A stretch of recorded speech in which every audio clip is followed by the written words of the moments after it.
Tondo mingi bandeko balandi na bandi mwa mikolo na studio toye lisusu na studio bomesano pamba te ba sujet international eza ko obligé il faut kolobela yango na lolenge pe na cadre oyo elongo bani na bandi yambo ya maso bomesano toyebi ete ezomisaka matondo na tataki ya likolo na se pamba te ye aza na neutralité, aza na loi de l'équilibre. Alingi mokili etambola lenge bango balingeleli bakelaki mokili non na domination oyo lelo banzambe chaque nzambe aza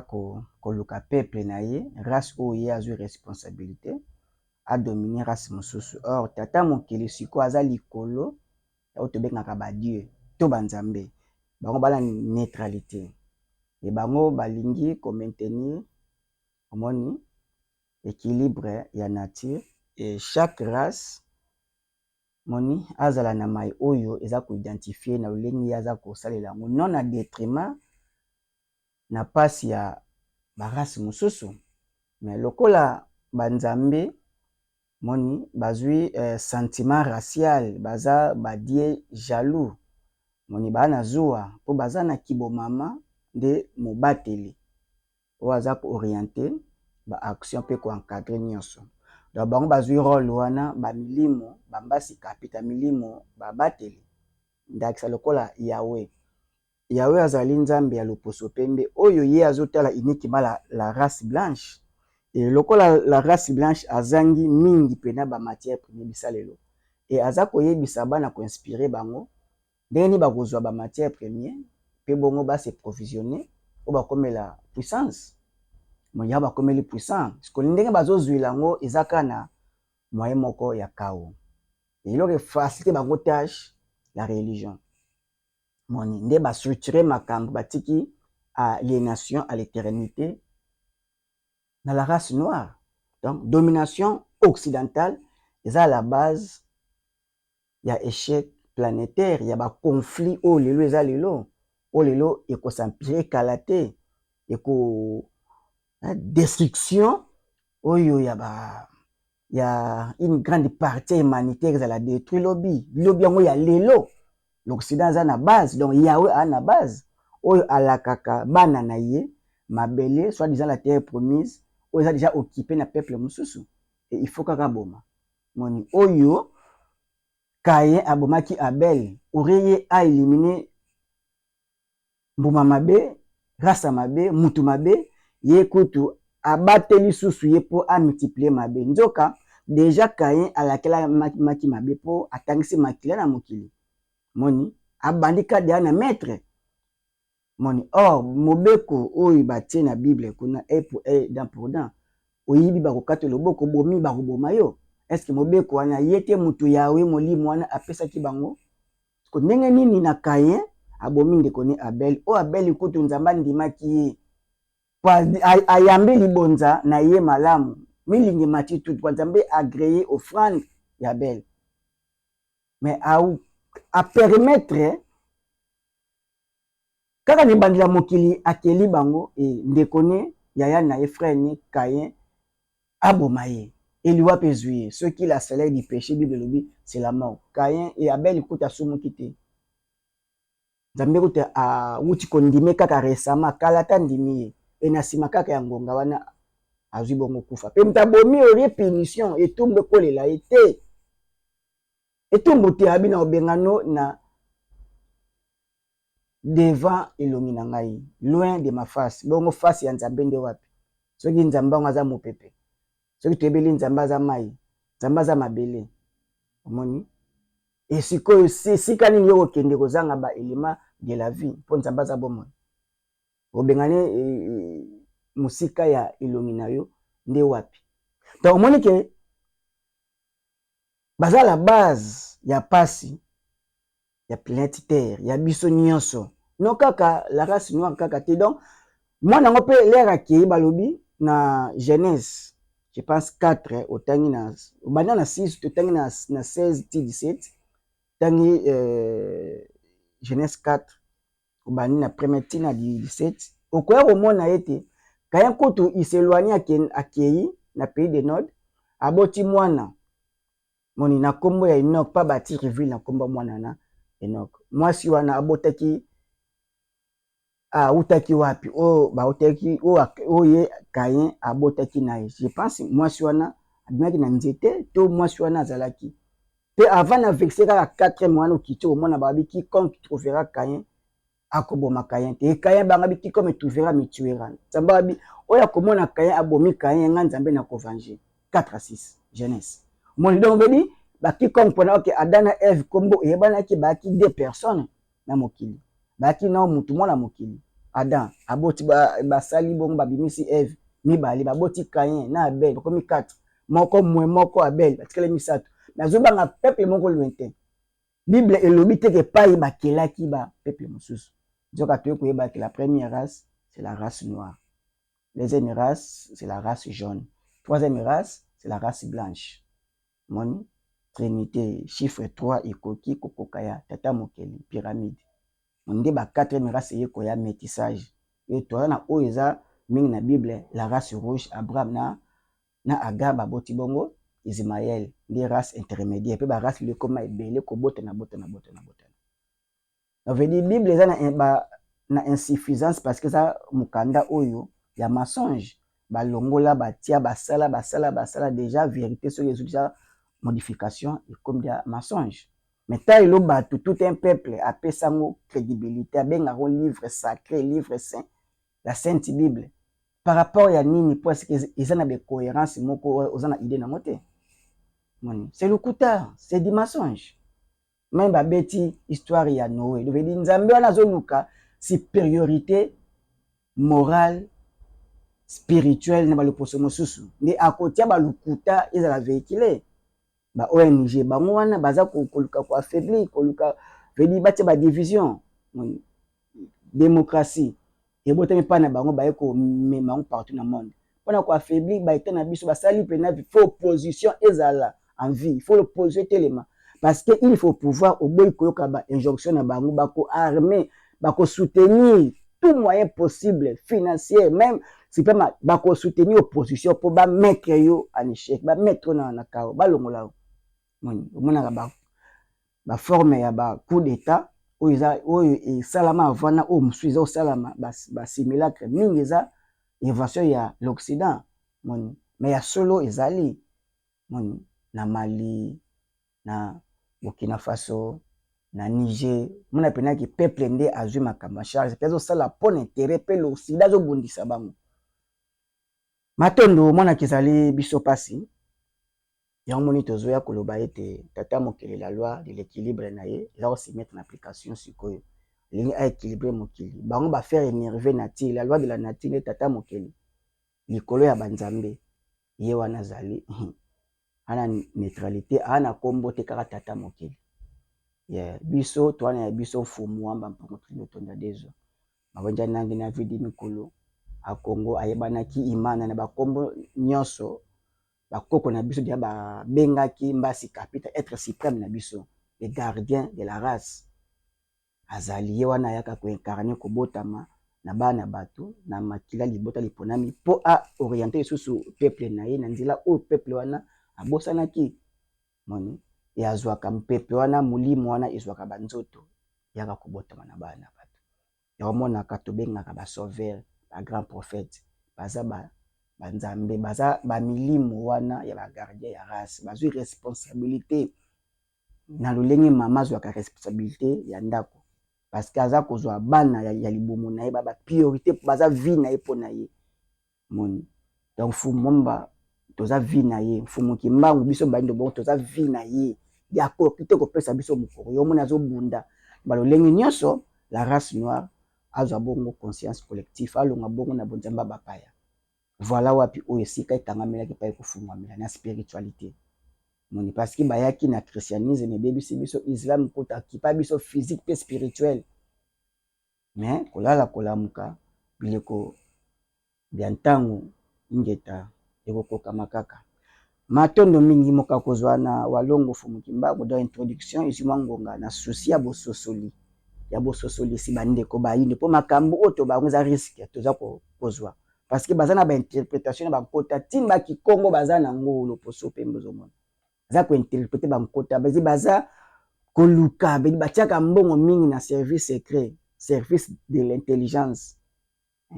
bacontre espionnage bacontre intelligence baza makasi kote wana me lokola ngonga ekoki ya bosolo yango toza koloba mpona bandeko na biso bayindo bayeba ete toana droit ya erreur te tosala makasi tosala angele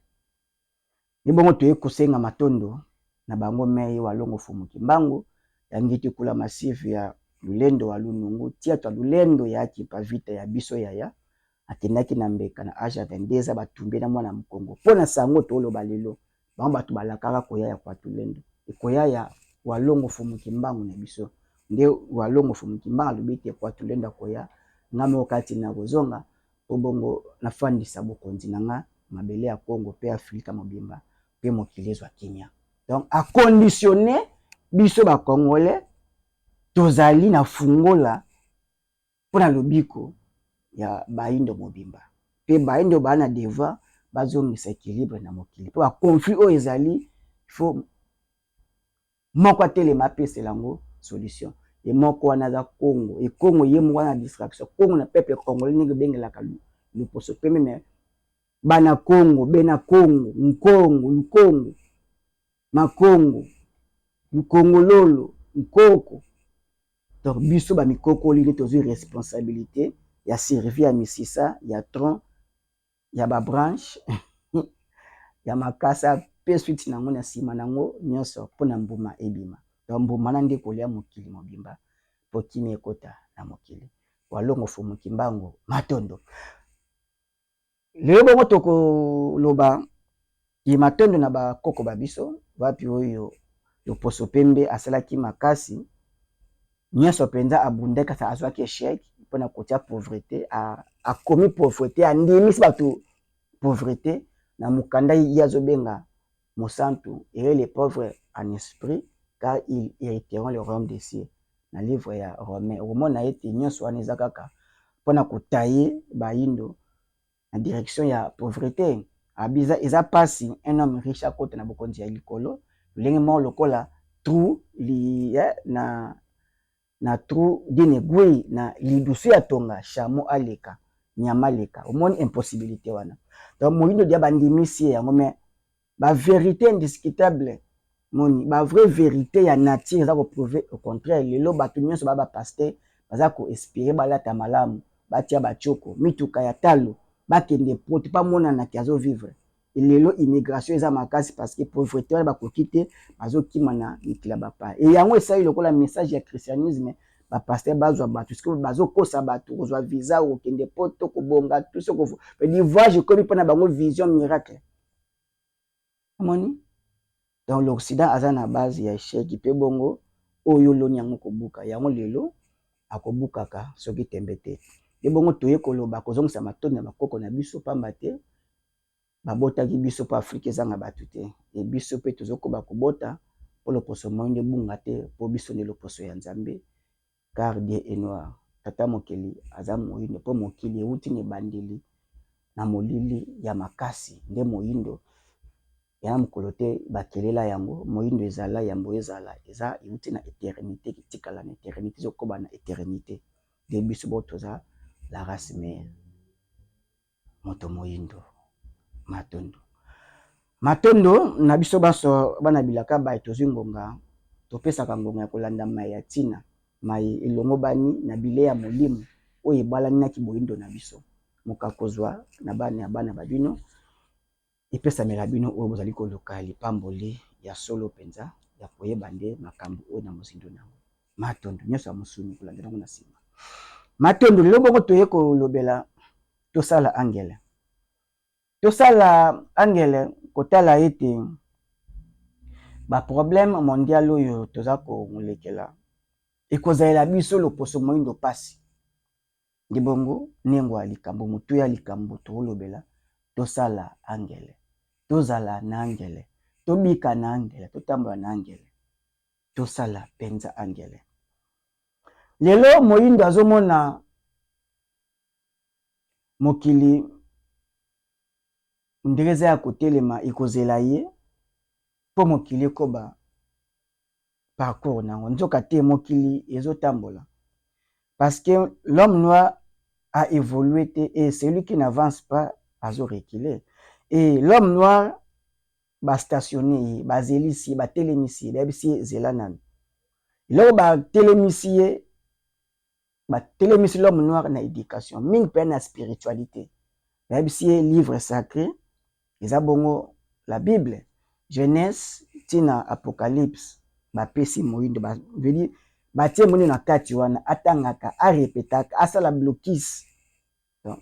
ba stopper ba zelisi moto moyindo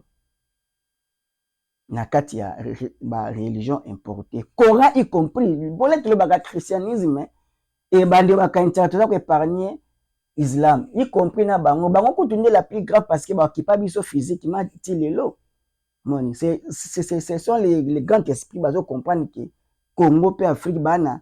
responsabilité à makasi ya ko récupérer Afrique tout entière wana eza ya biso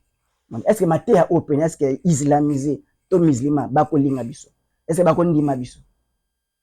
le poso pembe ko talisa yete aza ko répéter kaka formule ya Yahweh nzambe na bango pesa bango mabele laka oyo ekipama na batu po basala nini po batangisa makila to basala nini o bazoboma batu bazalaka na mabele wana même formule yango te aux États-Unis sala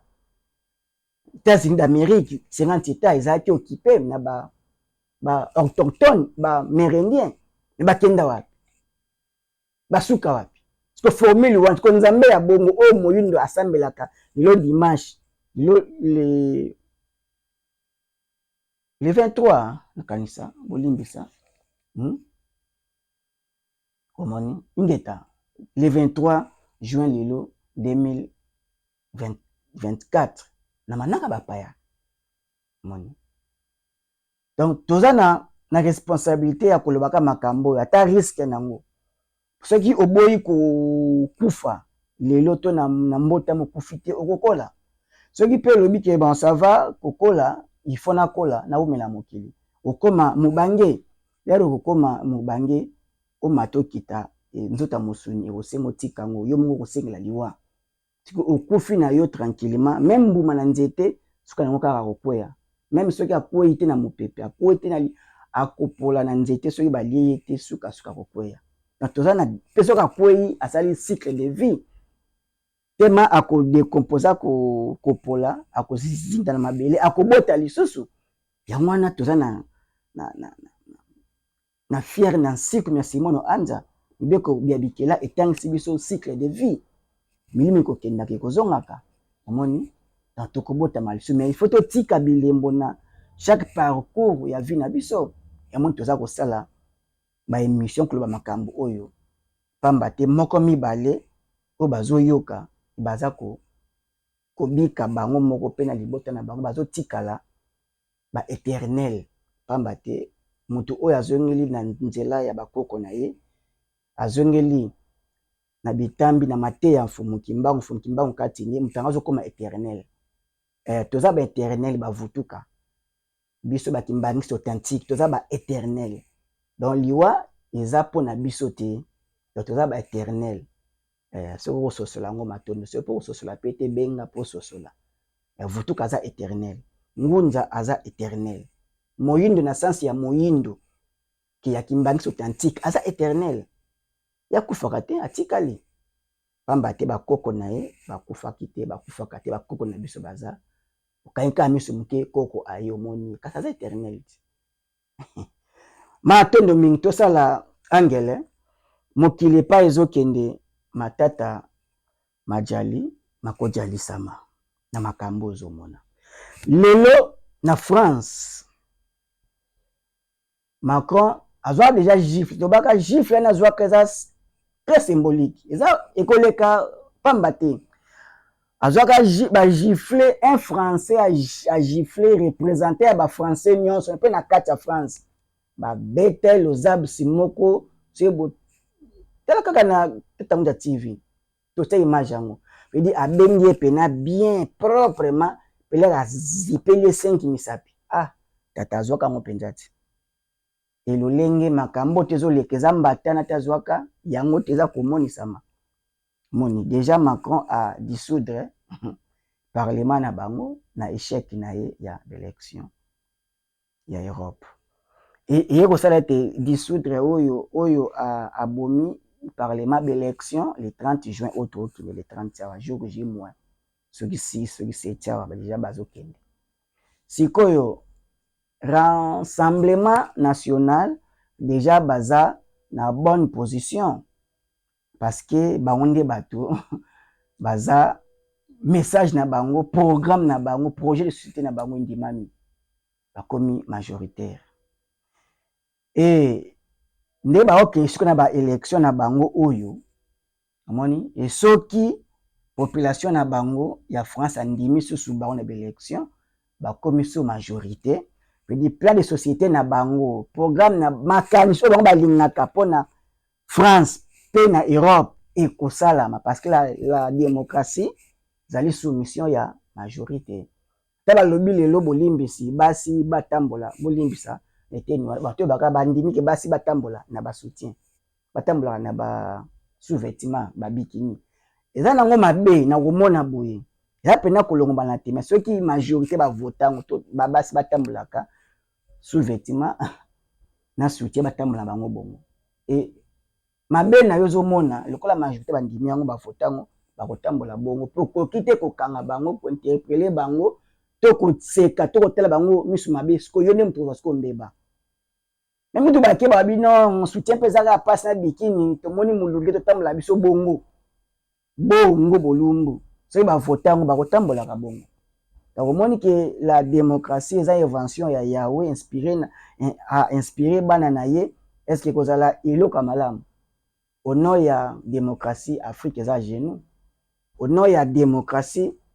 Afrique est na pauvreté. Au nom ya démocratie Afrique est en insécurité na ba guerre, instabilité Afrique. Na kombo ya démocratie. Dans le Chine ndenge azali parce que démocratie connaît zate na manière où l'Occident zo l'ingles alelila. Lelo équilibre oyo eza na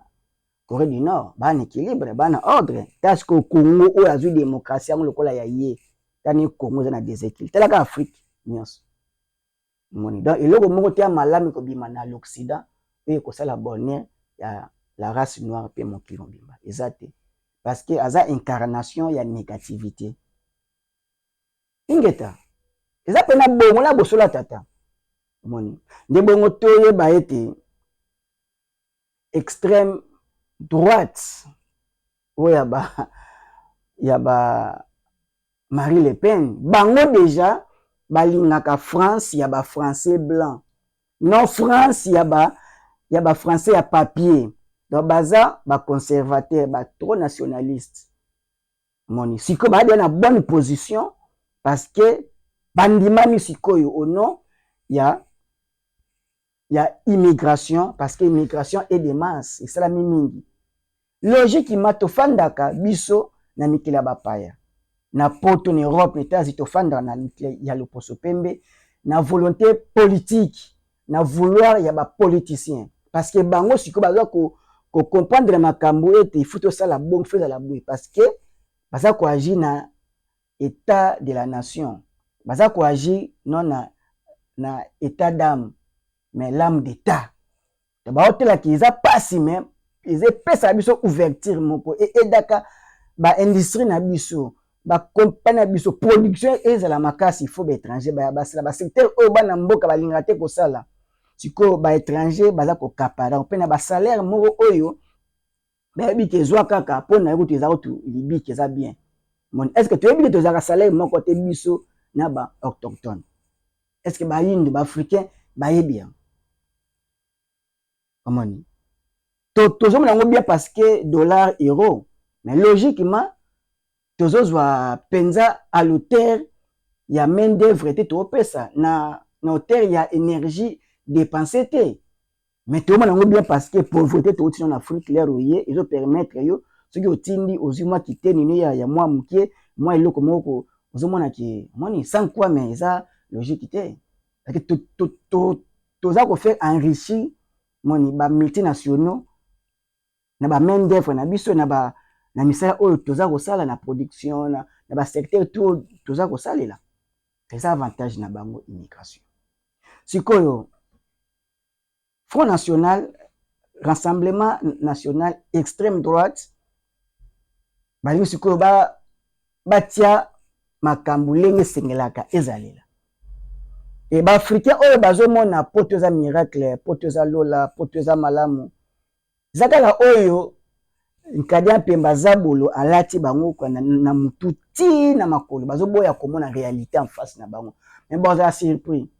Ya mutu ya mati ezali tosala ngele. Tosala ngele nde mikolo oyo tozokende tosala ngele. Pamba te balingi basala ba réforme ebele oyo kopesa biso to immigrer ba immigrant passe. Donc mwana botami na mabela ya bapaya mais a garder identité to nationalité ya baboti na ye. Eza pasi parce que na vie na bango awa soki mwana zui nationalité ba certain âge akoki ko déclarer ba parents pe bazui ba comme na ba mwa ba accès oyo ezalaki. Mais eza malamu parce que eza ba loi oyo ezalaki déjà. Donc en quelque sorte fomuki ya biso walongo fomuki mbanga ça ko orienter bango moni benga ngo fulani tu oza ko sala makambo yo kanjo sala makambo na kiyo na kibolamu nzo ko sala makambo na destruction na propre na yo moko sika mo baza ko orienter yo moni vedi mokili ya molimo za ko orienter makambo ekindi ndenge zo kendele boy parce que faut la race noire a garder originalité na identité ya baboti ya bakoko na ifo tika bongo. Il faut siko batu mo baya na bokonzi moko ba imposer le biso ngo parce que l'homme noir azana no imati moni fumikimbango alongo si alobane nyonso moni manque de maturité spirituelle moni. Il faut une longue période pour que l'homme noir acquiert la maturité spirituelle na sima na oyi na yango nde bongo ekopesa biso des blocages dans le secteur économique pe bona na kimpwanza ya kimpeve kimpwanza économique ekoya. Donc il faut la maturité eza na maturité spirituelle moni compréhension moni tradition bokoko kinkulu ekozonga kati ba biso tokomona makambo na lolenge bakoko na biso balengeli tomoni. Parce que tolandi loposo pembe na éducation na ye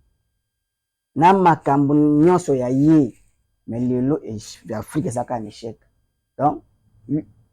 structure ya loposo pembe éducation occidentale kelasi na ye politique na ye science na ye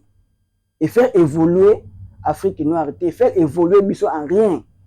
Donc la technologie occidentale n'est que la destruction de l'humanité. Tane baza ko détruire l'humanité kalate awa. Moni na ba gen basali ba arme ya destruction massive basali ba conflit nucléaire kalate awa eko débarquer kalate awa eko dégénérer nde wana komoni bango moko ba milobelela. Donc maïl bango bazui science bazui za destruction humanité. Voilà wapi oko banda non na ba kisi tomela kiza ba poison ko banda na ba mai conditionné na banzanza na ba plastique nyonso l'Occident sali zaka destruction na ba système ne ba téléphone wa sali oyo baby c'est biso bana moni baby c'est éducation davantage. Donc le poso pembe incarnation penza ya libebi ya mabe nde yaza ko véhiculer négatif na mokili ingeta biso ba tofandi na mikila bapaya tosala penza angele tosala angele pamba te politique na bango déjà ezokende na ko changer batu moko o tata muklaza kosunga mbatango Macron azwaki yango suka azozwa parce que extrême droite akoyangela na bokonzi majorité ya parlement eko pesa melaye o sikoyo projet na bango ne ba mona makambo Europe ta France tambwa Europe tambwa eko mettre en application tata mama toza kote ya mundele te tote ya moyindo. Et puis tobandi côté na lingala na congolais o azui responsabilité ba pesi fungola po ya fungola lobiko et le poso moyindo et to kozala na pasi makasi mikolezoya ba bénéfice nyonso social éco-dégradé écolongwa ndenge ezalaki bakokita ngo makasi. Et on vit bien que chez soi tout ça la makasi mutoki na biso to délocaliser moi muke tozwi na mabele na biso kuna ndenge ekobatela makasi ta ndenge Poutine ba torturer ya et soki siko azalaki na force ya connaissance ya création te ya invention te malgré asalaka manduki na okende luka manduki kosoma parce que eza matata moni chaque minute combien de obi bazobeta en terme nanu ya ba carburant ba déplacement ya ba char de combat la guerre ils ont une dépense incalculable. Azo me la paix ma Poutine, mais azo que Lucas soutient. Tous les lingaye a gagné guerre, mais ils ont facilité, ils ont facilité. Moni. Donc et puis baké bakangi ba voir nyonso ya bango la grande Russie. Moni. Ba oligarque nyonso et pas baza bozuna baona ba banque batia système Swift. Piloté par l'Occident, siège na Belgique, ceux qui fini ka bouton kan au Kangami. Même dans les lati. Abinazana azaki et porte-parole ya Mbutamutu Kabangi. Na mbongo pe kuna te na États-Unis. Mais kaka na mboka na kende boy. Acha carte be pin rouge. Ake na banque ba bimatu sima compte otezati. Donc bloqué par à partir déjà centrale. Surtout bouger compte matata mazali. Pe et comme makutu te. Donc na ki système ba komaki ma boko banki. Ba invisible ba eko storer système au futa na mbongo na boko boy po ba échapper kana ba sanctions américaines. Donc c'est tout un système ça va faire souffrir Afrique pe monde. Donc to ye ba été de makambo zo tambola na mokili ba oyo ba ko exécuter plein fumu kimbangu le poso pembe bazali ba se pointer wana na France to zo lebela parce que France a n'importe quel pays te akolonza bamboki bele na Afrique moni aza na place na ye en Europe pe na monde la première était Mazali donc a influencer extrême droite déjà eye tolenge la ndenge to bandi koloba toza ko répéter les bana baindo on vit mieux que chez soi to mi bati la bomo ina biso pamba te mabele na biso eko yamba biso quel que soit le cas mais tant to sali libanda to kozonga na nini e bande les ali to ezate a op ekozala to za na distraction to zonga kaka to milengela kaka po ekozala pena ki ba loi ekotiama na désavantage ya immigré ming pena le poso moyindo otozali tango ezananu balengelaka otango ekokoka esi prendre ete na ma vertu à voder wana na lokota bapaya kaka toza kolobela po mingi penza biso ba tozozwa charge ya famille tofandi libanda tozoboma nzoto na façon nyonso e tosala makasi na makambo oyo toza koloba soki ba famille bandeko bakolia moko mibale misatu mais moi 6 moi 5 etikala ke loposo pembe ablokango nyonso ki abloke pena nyonso ekopesa yo zunguluke pour tala age oza nango mosala osali ntango osali libanda ozwi e maboko pamba bredui ekozala bonne chose te mpona biso bayindo oyo tofandi na mikili ya bapaya lelo baconflit yango ezozonga nsima te ezokende kaka ndenge tolobaki conflit oyo ekobedi bazofula kaka moto walongo fumuki mbanga azopermettre makambo oyo toye awa na biso na États-Unis balinga bakase Trump déjà mais Trump aza kaka et kutu lelo information débat présidentiel babo ezala diti kotak soki Biden azoloba et Trump bako désactiver micro na ye po bayebi état d'esprit na ye akoye ko faire veut ako tana benji akoloba akozi akutapesa Joe Biden temps donc bakokende bako procéder bongo bazobangani moni pe ndenge mombali wana bakoki te ko empêcher déjà akomi ndenge akomi bongo est-ce que ça elaka te etobo santé pe Joe Biden akoya 3 fois akoyaki na pied d'avion akoyaki na vélo pe akoyaki devant ba militaire marine américaine akwea mbala misato. Est-ce que neti okende boye eza bilaka te ya kozala na Trump na bokonzi te kokwea ya Joe Biden te soki azongi état d'esprit ya Trump ba pays des mers d'Afrique immigration Congo donc tokozala vulnérable d'une manière d'une autre eza exécution ya plan ya walongo fumuki mbango akolinga ezalela bongo parce que sans souffrance l'homme noir azomona mokili lokola eza baza koberse ye alalaka na ye mikila bapa eza nango bien christianisme ya mondele aza ne bien or que na se l'homme noir aza na pasi koleka moni kolinga ya mbwana na mutu to na ibwele eza teke mpo bakoma na égalité mutu aza kolinga mbwa mpo aobéir na bazordre donné ya mutu mais mutu nde aza kobatize komboni na mbwa moni donc mbwa mutu azokende na nzela ya mbwa te mais mbwa azokende na nzela ya mutu quelque soit boyi bakoforce akende bakoforce na soumission na kofaire kopesa caresse mais bazo orienté ka na nzela oyo mutu alingi mbwa akende omoni et puis bazolalisa ye kote mutu alingi alala donc mbwa azosala nyonso oyo na dicta ya mutu mais bapesi kaka caresse sens du poil yango te basalaka baindo moni bapesi immigration mwa ngunda mwa social mais finish bazordre ezokende oyo mundele alingeleli ezalela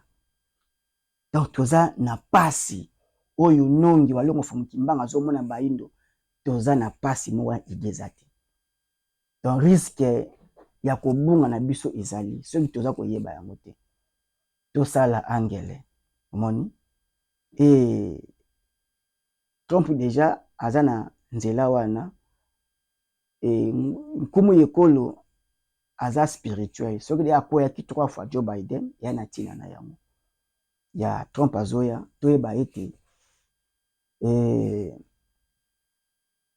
ndeke ata azwi bilei na se mpo amonaki bilei wana eza ya ye amataka nango likolo ndeke moko te atongaka ndako ne na se mpo alala na se te parce que eza mokili na ye te mwe mpuku banyama se ingeta na ye aza nyama likolo vedi azotonga ndako na ye na likolo na nzete ebongo baindo mokili na biso ezali wapi Afrique epai na biso malgré tout loposo mpe mbati insécurité e aza koexhiba ngo kobrondi kolakisa ngo lokola Afrique ekotikala kaka bongo lukuta eza devant na biso bongo tobongisa Afrique wana parce que tolobe loko eloba mpe nesonya nzila mama oyo abota ordre kombona ezalaka désordre moni na désordre oyo ezali ordre kobotama moko akoya kobeta mesa Congo mpe Afrique ekozonga na ordre et soki déjà yo ozomona makambo ndenge lokosala lingeli omonela tosala ngele pamba te tozwi oyo tozwi na l'Occident eza pamba te totravaille tant tosali tozali bapongi na biso soki makoki na yo balwa oyo ekoya lobi ekozala matata parce que en terme ya bapersone ya bato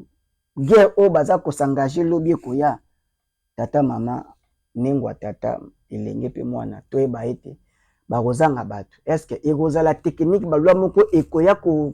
kobima te ke baimmigré mpe basima mandoki badefendre mboka oyo eyambi bango estce yo oyaki awa mpo obunda posala armée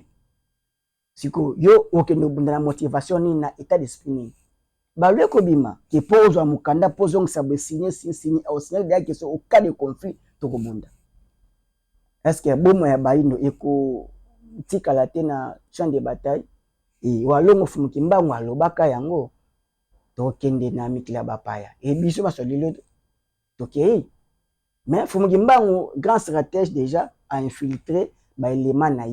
yebana bilaka po tosala mosala na pasi ya l'Occident mais baye oyo baye kosala mosala ya hiver ya bandeko na bango tozali bana bilaka wana stratégie eyaki mpa vita ya etumba échanger mpe achanger tactique de jeu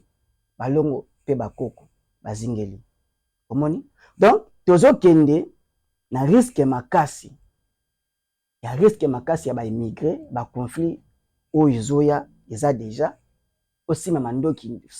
na volonté na yo te. Parce que awa nyonso lekaka na mukanda papier na biki so ba vota musilia moni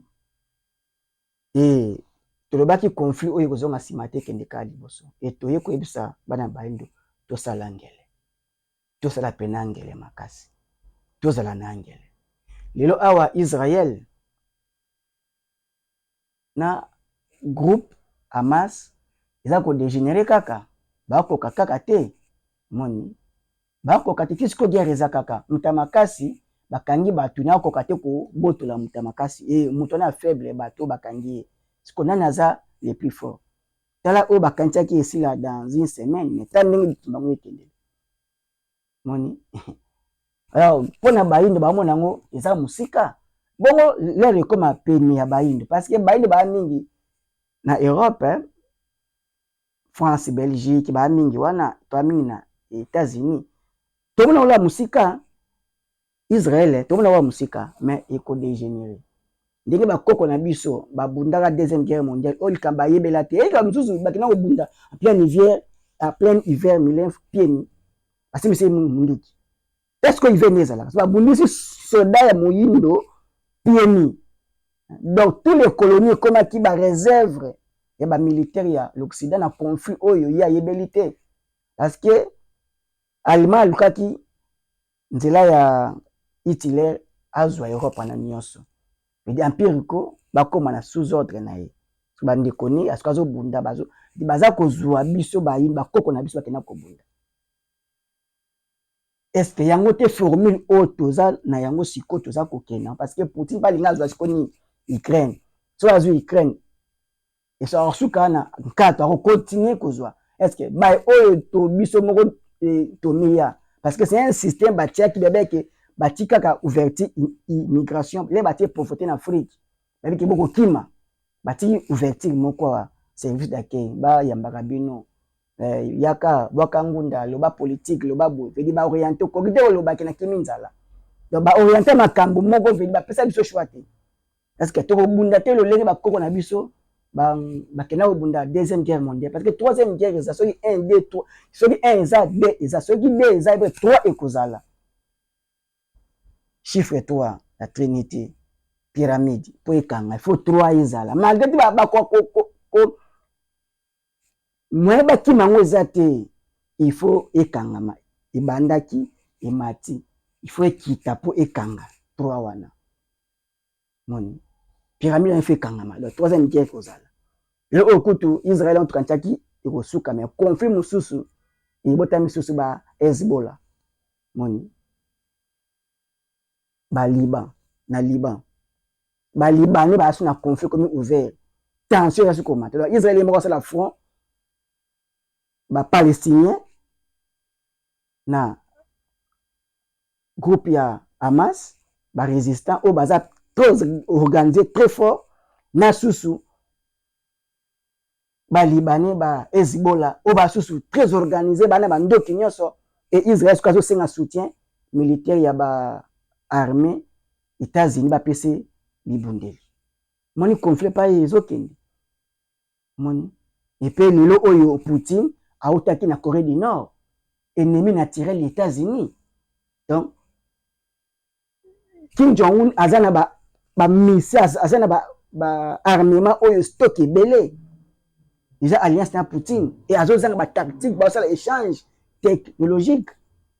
moni et l'air Poutine a longwe kuna ake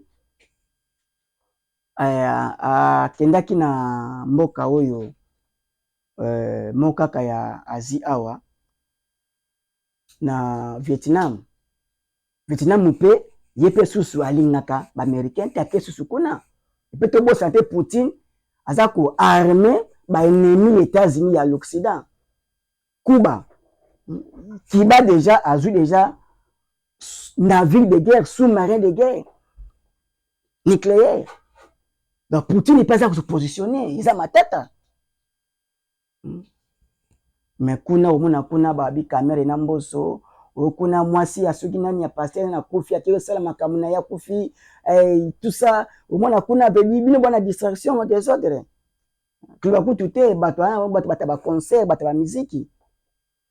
mais mokili ozokende na danger tosala angele baserveur bazo capter biso nini ngobani tosala angele c'est le moment bapesi biso ngonga ya kodélocaliser tout ce qui est auto tozwi comme bénéfice comme héritage tozwi pe toyeba ete tolakisa bana maya biso ya bokoko tolingisa bana kolia na kiboyindo po balinga Afrique mabele ya koko na bango moni Afrique ezala te obstacle mais Afrique ezala résolution biso topesa solution na ba problème ya Afrique tolingisa bana biso Afrique bakendaka Afrique bamona Afrique balinga Afrique kete eza mboka na biso il faut biso nde tobongisa yango moni nyonso ebe biso yo ta destin abongisaka tosala ngele tata mama conflit oyo eza matata ezokende kaka sekokende ba conflit nucléaire oyo déjà 2025 tozokota awa matata makojana tobosana te Chine alobaki il faut azwa Taïwan États-Unis baki akodéfendre militairement Poutine autaki Chine alobi nako soutenir Chine militairement là rejoint Taïwan est-ce que vous imaginez parce que États-Unis ça va donner Europe azape forte que ceux qui trompent à côté à kokata sikona ndeko Europe et pipe oyo akosala exécution ya walongo fumukimba musaye mo tenir compte ceux qui trompent à zone ngunza asika kozonga te ke tu na pasteur na bina peso biyana milenge milenge la tata parce que mundele malamu pona mondo azalaka te tout o mundela kokota quel que soit yeto yeta kokota yebaki baza kaka na programme ya affaiblir l'homme noir balibatika la puissance à l'éternité et na ba système nyonso bati na Afrique ba ONG ba démocratie système médical na ba religion na bonzambe na baona komba Yesu nyonso bati wana eza pona ko contraindre l'homme africain à développer te donc yonde luka ozongela walongo fumuki mbangu yeba bokoko na mozindo zonga pena moyindo potobikisa mabota potobikisa mabena biso Afrika yana tina makasi makambo toloba omoni ele wana Poutine akenaki na Corée du Nord récemment auti susu demi toti koloba na Vietnam wana Maison Blanche bauti ko yamba ba représentant ya LGBT ozoki imaginer donc tata mama ba double signe ba ba donc ba bateki vedi yango ne makambo ande tata mokeli azolingela te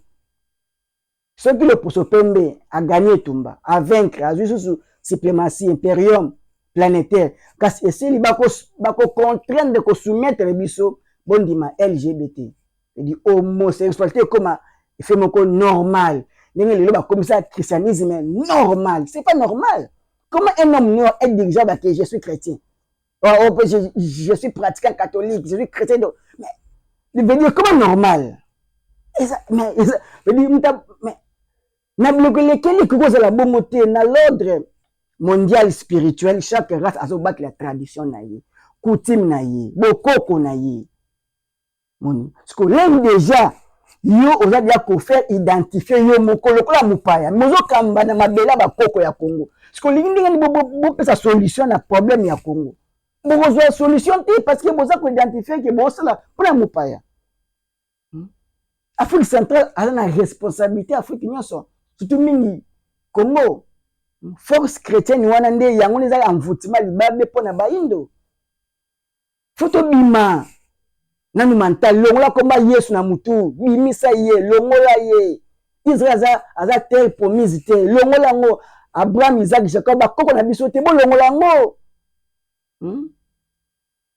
longola yango tia walongo fumuki mbangu nde ya biso mtaleki azate aleki Jésus aleki Mahomet aleki Bouddha aleki Krishna aleki Confucius veut tous les sauveurs baya walongo fumuki mbangu aleki bango preuve nenge ba PC mabele oyo eleki mabele nyosa mukili na minéré to fumuki mbangu aponaki Congo ezala boko parce que yaza supérieur na bango preuve au contraire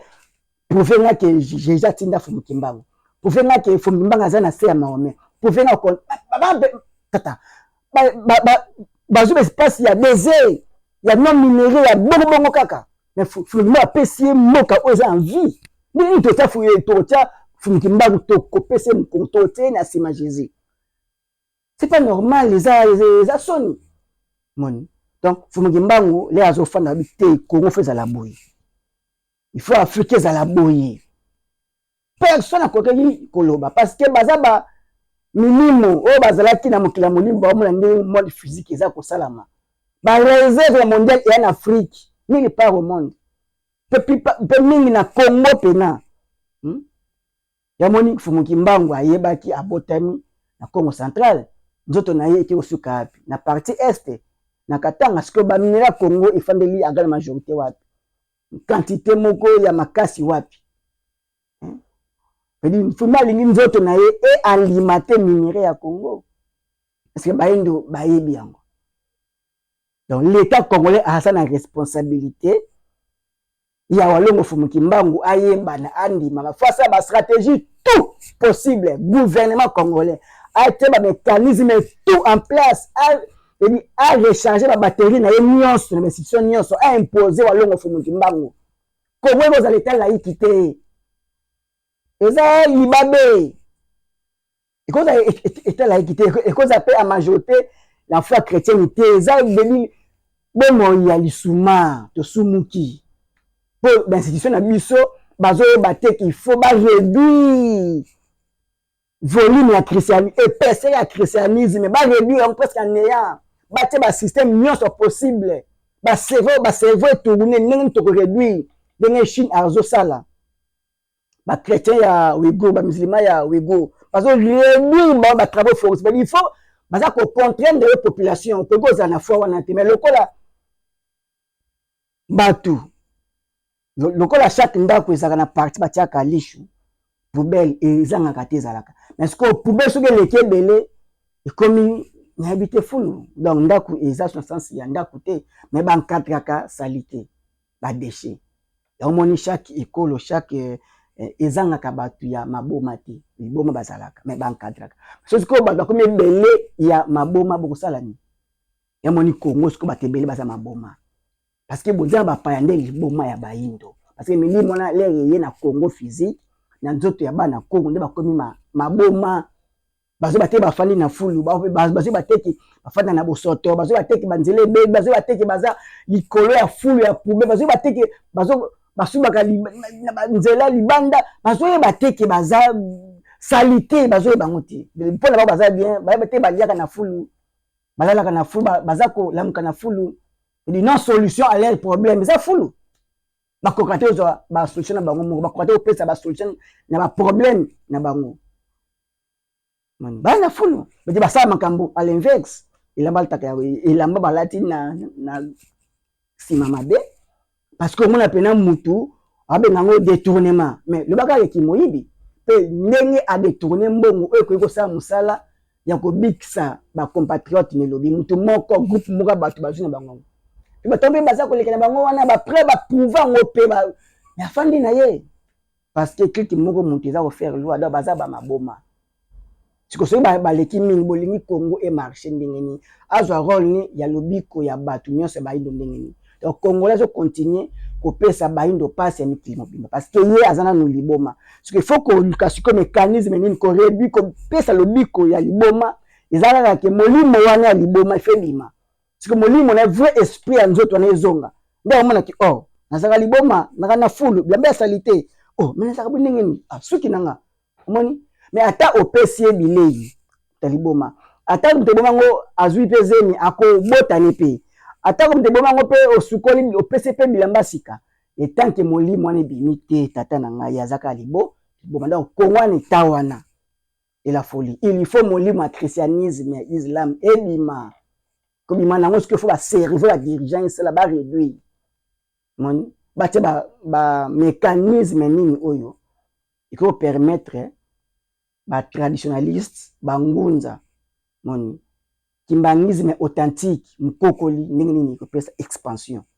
École etangama, faut ba servir tiama. Mon, yamo iloshi nini, indi pas au bunda. hindouisme parce que il pas de faire face na ba musulman ba indien musulman azo buna ndenge nini hindouisme epanzana koleka a réduire bato yo bake koyamba zabolo pona bango zabolo zaka oyo ezobebisa bino bonzambe ya bapaya eza zabolo pona bino pona biso zabolo c'est la religion chrétienne zabolo zabolo zabolo ko islam pona biso bani zabolo bouddhisme pona biso eza bozabolo moni yango nde eza kofaiblir biso affaiblissement wana baptême par le nom tozozwa wana déjà kombo wana eza kozipa kombo ya bakoko moye osala même rôle no eza te déjà perte ya mutu moko mibale misato eza perte ya nation mobimba moni n'est-ce pas joueur moko ya meilleure une équipe apportaka motivation mpa koye koorganiser équipe mpe pesi esengo na nation mobimba omoni kaka kozala moko na yo ndenge yo ndimeli religion chrétienne eza déjà échec mpona Congo mpe Afrique moni koza na yo moko kondimela islam ya déjà échec ya yo ya famille na yo mpe ya Congo matondo tata mama na bandi tozwi ngonga oyo esengeli ya kozwa parce que eza pasi na motema komona Congo etikala a majorité na foi chrétienne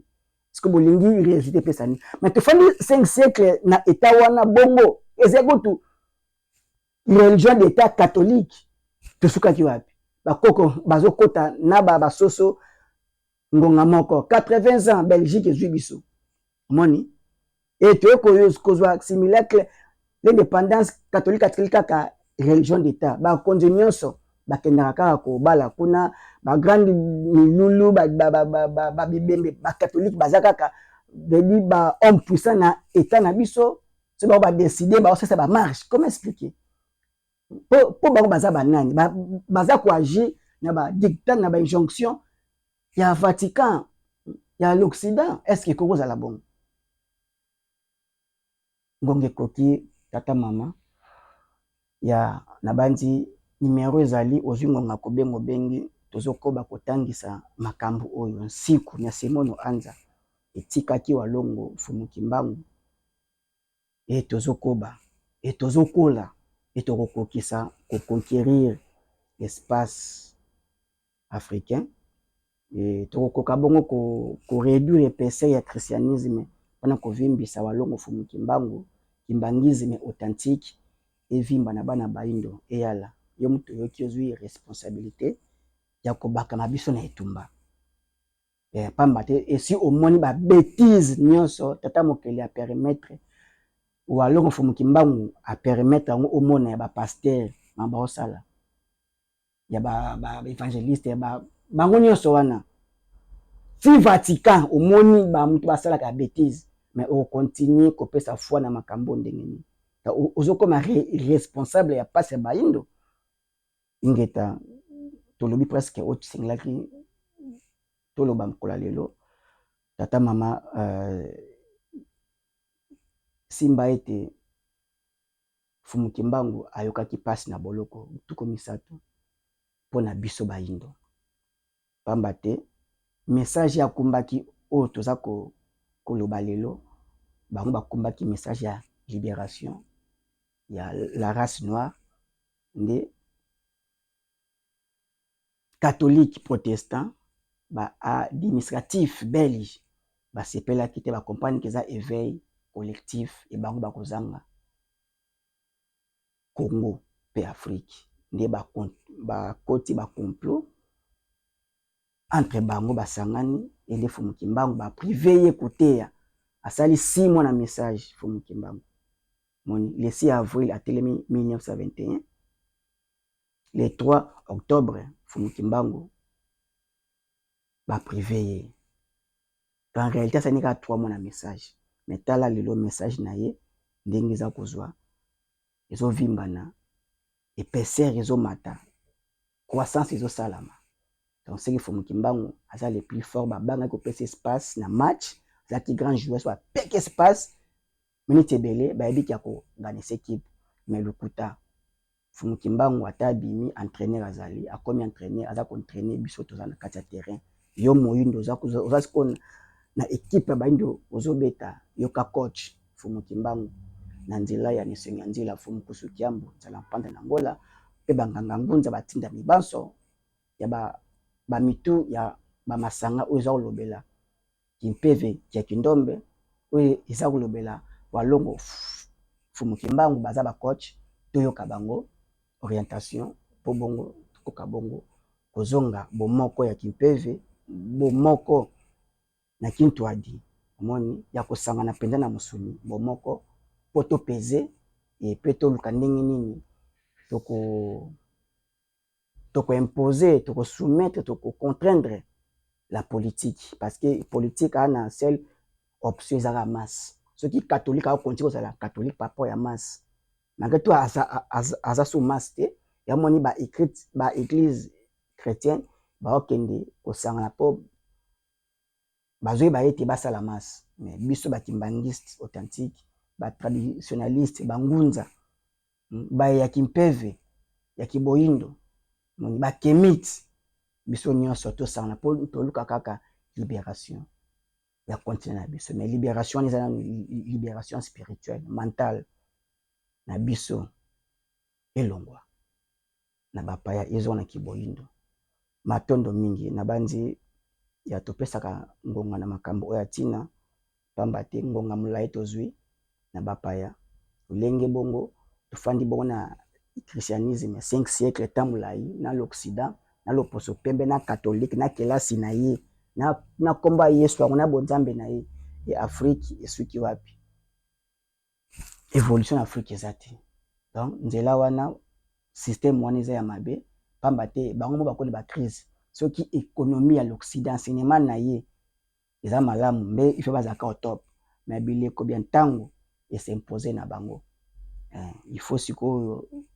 topuize na bokoko na biso po bakoko na biso bato babandaki nzimbo ba pièce de monnaie biso tobandaki kelasi kotangisa mayele eza na kiboyindo matondo na banzi tata mango tikala na kimia walongo fumu kimbangu abatela bana bilaka pe baina mokili mobimba matondo